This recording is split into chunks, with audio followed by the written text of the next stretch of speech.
ওকে gift করার জন্য প্রথমে একটা ছবি নিতে হবে। রেন্ডার করা যে ছবিগুলো আছে 31 পর্যন্ত, এটার মধ্যে প্রথমটা আমি নিয়ে নিলাম, 0 নাম্বারটা। নেওয়ার পর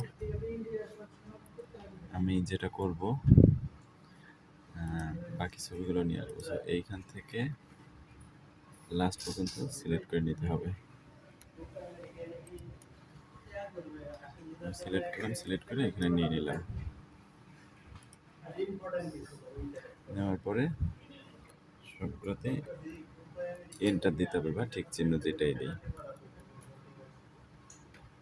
দিলেও এর লেয়ার আকারে নিয়ে নিচ্ছে। তাহলে টোটাল 31টা ফ্রেম চলে আসবে। 31টা ফ্রেম চলে আসছে।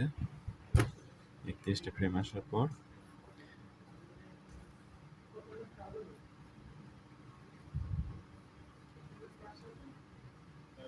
ক্রিয়েট ফ্রেম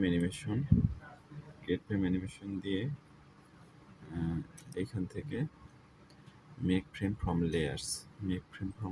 লেয়ার্স, তারপর এটা আমি চাইলে দেখতে পারবো প্রিভিউ এটা কিভাবে করতেছে।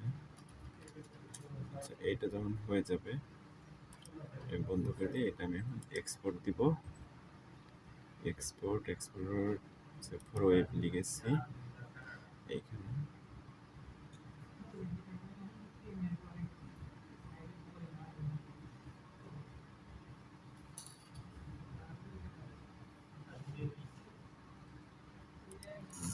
এখানে গিফট দিতে হবে, গিফট দিয়ে সেভ দিলে পরে ডেস্কটপে সেভ দিলাম।